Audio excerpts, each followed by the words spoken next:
So we are back again. Big news coming out today with in terms of transfer talk.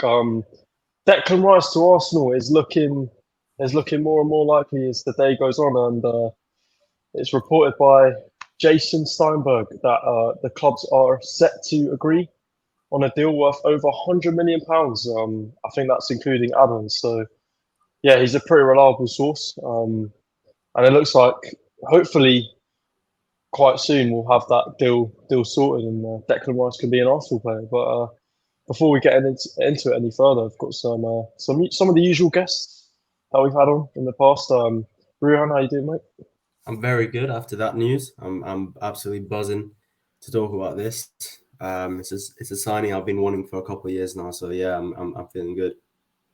Tell me how you doing. Yeah, it's more of the same. I feel like this signing, I don't know, it's going to be a great signing and it will help the club. So yeah. Yeah, no, I mean, £100 million. Considering that Jude Bellingham was what 80 mil, it is quite a lot. But to be honest, I don't give a flying fuck about the money.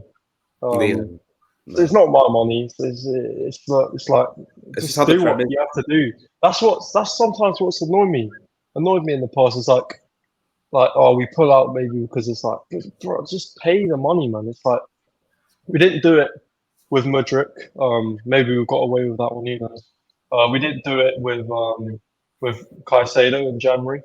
Um, but I think if you want to be a big club, you got to overpay for players sometimes, and just do whatever it takes to get these deals over the line. Um, Declan Rice is someone who I think will slot into our team very nicely. I think he'll suit the Xhaka role more than just being a number six, but he can do both quite well. And he's like he's a young player as well, which is very fitting for our age profile that we like to target. Arteta seems to like him very much. Um, he's got a good attitude to the game. He works hard. He's been colossal in that West Ham side. He's won the Europa Conference League. He's had a great season. It's the perfect time to sign Declan Rice, in my opinion, and I think he'll do very well if he joins us. But he's not the final piece of the puzzle, and that's what I want to get across. I think we still need Rice-Ado. Rice-Ado is a big need Yeah, for me in this window because Declan Rice is just one side of it, but we also need more depth in that midfield, and it's shown from last season. What do you guys think of that? yeah, it has to be Rice-Eder for me. I feel like that should be our targets. We can get both. Rice-Eder wants to come to Arsenal. There is like rumours that Chelsea want to sign him, but Chelsea are in such a much worse position than we are as a club. That surely that like we should be able to take advantage of Champions League, finishing second, having a better squad, having all these advantages, and just sign the player. So yeah, Yeah, no, 100%. I think if you're looking at the two clubs, and if I was Caicedo, I think if most people would agree, you'd pick Arsenal. It's just a more attractive project in general. Um, And I think that's where we've got to look at it and go, right, if we pay the money, then we can easily get this player. And I think there's talks around 70, 75 mil. I mean, we offered that in January and it was rejected, I think. So look, we might have to pay a bit extra, but I think it's very much worth it. And we very much should look at that signing as another crucial signing to our season. And if we can get that signing in as well, then in my opinion, we'll be very, very, very well suited to start the season. Um, Also, I just want to say, like, with these transfers, I don't want to, I don't want to make it, I don't want to long it out, if you know what I mean. I want to get them done as Yeah, quick as we can because we I did want to last get these players in. I have enough time for them to like get used to the squad, break in, train, and when it comes to the start of the season, I want our squad to be properly established and ready. yeah, Not like in the past where it's deadline day and we still need a signing or we're still looking at a player and it's panic and it's a bit like in January. It wasn't as bad, but we did sort of we panic a can little bit, especially with with that George. Jorginho definitely. Yeah, definitely. So I think we've got to be smart and swift with our signings. I want to I wanted to do a little game basically where I list a player and you, because it's all well and good like with the signings we're bringing in, but also outgoings are very crucial in this window. So there's like a few players. Well, there's a few players who I want to bring up and ask whether you'd sell them or loan them or um the one of the big ones for me is Fabio Vieira, and I think Ooh. a lot of people are saying to loan him, whereas a lot of people are saying to keep him in the squad and give him another season to see how he looks. I don't know what you guys make of that one. I think with Vieira, he definitely is not physically up there to compete in with Odegaard for that position, because ultimately that's the position he liked to play in. You don't really imagine him to be a left eight, even though he's played there before, but he doesn't do the Xhaka role. Yeah, I mean, I'd like to see him go out on loan. I wouldn't sell him definitely, but I don't think he's ready to play for us yet. I've got no doubt that he's got technical ability that could be very good for us in the future, but I just don't think he's ready right now. And alone, ideally in England, like in the Championship or somewhere lower in the Premier League, would be very helpful for him to just develop physically. Yeah, no, I agree. I would definitely look to loan him to. I want him to stay in England ideally, but I would definitely look to loan him out because I don't think he's ready to play in our team yet. And he's shown that from when he's appeared last season. Tell me, do you agree on that? We should loan him out. I mean, I don't think I'm like opposed to loaning him out. I'm definitely not opposed to it. Like if it was to happen, but I think we should try to like test him out in pre-season or like give him a few games first within the squad. Maybe it will improve in like a year under his belt with some experience. But if we were to loan him, I wouldn't really mind. So yeah. Yeah, no, yeah, fair enough. The next one's a bit more. I'd say it's a bit trickier, but Jorginho. I mean, what would you guys do with him if we were to be bringing in these signings, Declan Rice, Caicedo? And would you sacrifice Jorginho? Would you move him on? It depends how I was with Party more than anything else. I'll be honest. If we want to sell Party, then no. But if we don't, then maybe. I was like, I was not Jorginho's biggest fan before we signed him, but now that he's signed, I think he's been a good, probably great signing for us for the 6 months that he was at the club. So I wouldn't be I wouldn't be annoyed if he was to stay or anything like that. He's proven to be good depth for for like lower league, Premier League opposition and stuff like that, and for cup games and stuff. So I wouldn't be opposed to him staying, but if Party was to if I were to stay, then I imagine he'll leave.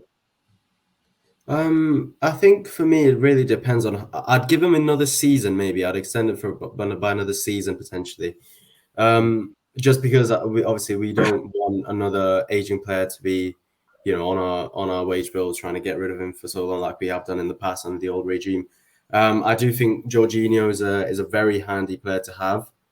In terms of his experience, he's still got a lot to offer, in my opinion. He's still a very technically gifted player. He calms things down. His general football IQ is very good, even though he's not physically the most gifted. And in the Champions League, especially when there's high pressure situation that we hope to be in knockout stage, for example, to have somebody on the bench who can come on and shore things up would be quite helpful. So I would prefer to actually keep him for another season. Yeah.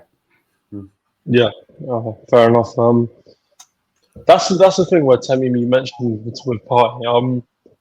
Who would you choose? Like, if you were to sell one between the two, would you sell Jorginho or would you sell Party? Let me think. You go first, Temi. Let me think. The thing with Party is, Party's just like Party on his day is like one of the best midfielders in the league. But like his day, first of all, is inconsistent, and he's injured a lot.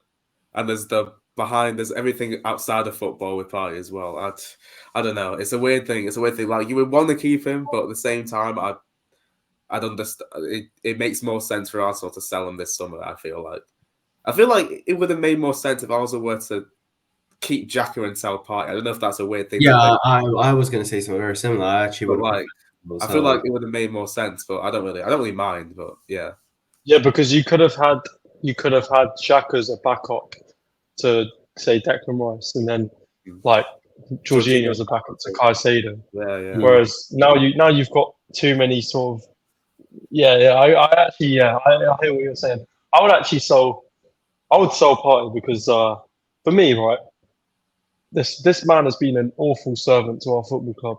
Okay. Like, no offense, but she's been a shocking servant to our football club.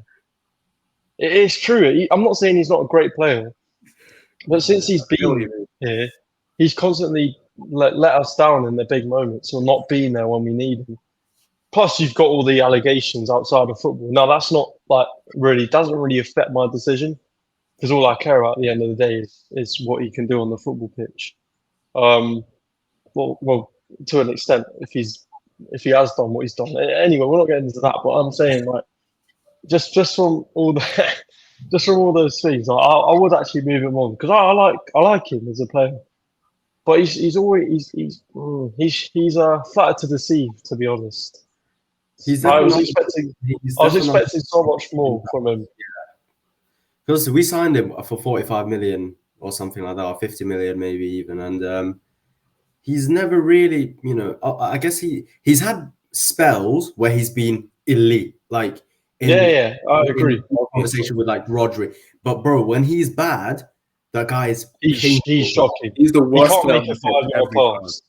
When he's bad, he's bad. He's horrendous. He's unbelievable. Southampton are the worst. Like Southampton, he's scared. It's scary how bad he can become. Like even with, and it's almost like it's a concentrate. It's like his mind just, and then he's shit for like. It's true. He doesn't react well to adversity. Whenever something goes wrong in the game, he just completely panics, and he loses all composure, which is something Jorginho doesn't do. When the game goes, Jorginho turns up more often than not. Same with people like Ben White. I think Ben White, like, I don't know if you guys remember, Man City away, right? We were shocking, right? Ben White and Ramsdale were the only two players who I thought actually gave a shit that game, right? So, whereas with Partey, it seems to be the opposite for some reason. Someone will go wrong and he'll completely lose all composure. He'll go crazy. He'll start making these really strange wayward passes that we saw with Xhaka early on in his Arsenal career. He's just, I don't know, man. I mean, I think I've made it abundantly clear with you guys. I don't like parties, but yeah. Yeah. Fair enough on that one. Eddie Nketiah. I'd have rather kept Balogun than him, to be honest with you. But if Balogun's going, then it wouldn't make sense to sell Eddie, probably. The thing about Balogun... See, I've heard that Balogun... Sure, go on. The thing about Balogun is, I feel like there's a bit of a bias going on with Balogun here, especially from the league that he's played in. And like, if you look at like the stats and stuff, Balogun's missed a lot of chances for what club did he play for again? But he missed a lot of chances. Yeah. I don't know. I just feel like Eddie's like, we've seen what he can do. And yeah, he's a handy player to have. He'll come on, he'll cause a havoc. But ultimately, Eddie himself has also missed a handful of. Yes. I mean, he'll get another. Eddie will never be the Arsenal number 9. No. Put it that way. That's the thing. From what we've seen, whereas Balogun, he can be. But I think Sid made a great point. If Eddie was in League One, I think he'd do the same thing. I think he just do the same thing. That's true, I suppose. Yeah. But judging by the fact that Alexandre Lacazette is the top scorer, it just goes to show. So, but that's the thing. I get what Ruhan's saying as well, because I still want to give Balogun like a chance and see how he is. We don't know how he'd fit into our team. Balogun's a bit younger than Eddie, isn't he? Yeah, to be fair, yeah. Well, the things I've heard is that Balogun is demanding first team football. And I don't think he's not going to get that at Arsenal. Balogun is considerably younger than Eddie, yeah. We can get a It's funny though because we would get a higher fee for Balogun than Nketiah because of what Balogun done in League One and it's like the unknown I feel like Eddie's how the good more he can be. proven player in the Premier League. Is the thing. Like, sure, he's proven That's that he's why a I'm saying it's weird. He's proven to be a Yeah. handy squad player, but he's not somebody that somebody will look at and think, yeah, that's our main striker, you know. I don't know. It depends on the club, to be fair.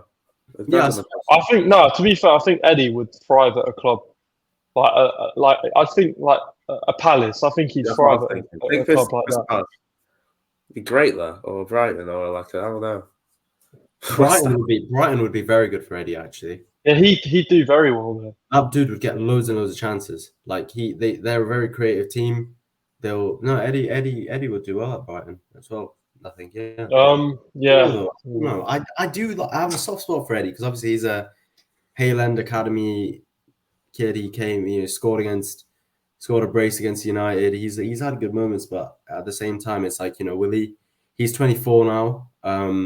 Yeah, that is how much? Wow. I didn't really think about that. How much is he going to improve compared to how much can Balogun improve?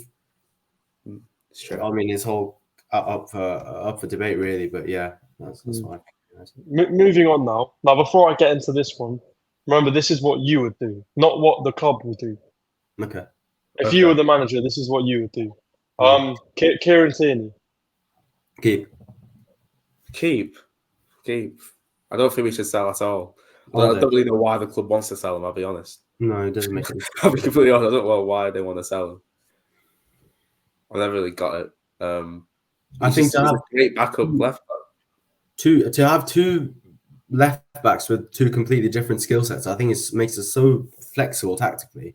I think he's I genuinely think there's so many games that will come up next season where Kieran Tierney should start ahead of Zinchenko. He should, but he won't because I think he's highly disrespected by the manager, and the manager doesn't really switch it up, which he should do in some games. That's a big. And there's so many games where I've looked at this season and I think it's perfect for Kieran Tierney, or this would suit him. And he just doesn't get used. Well, in games where we need to stretch opponents, for example, Everton away, like you got Everton away, Kieran Tierney coming on a substitute for the last half an hour would have been absolutely perfect because we weren't doing anything down the middle.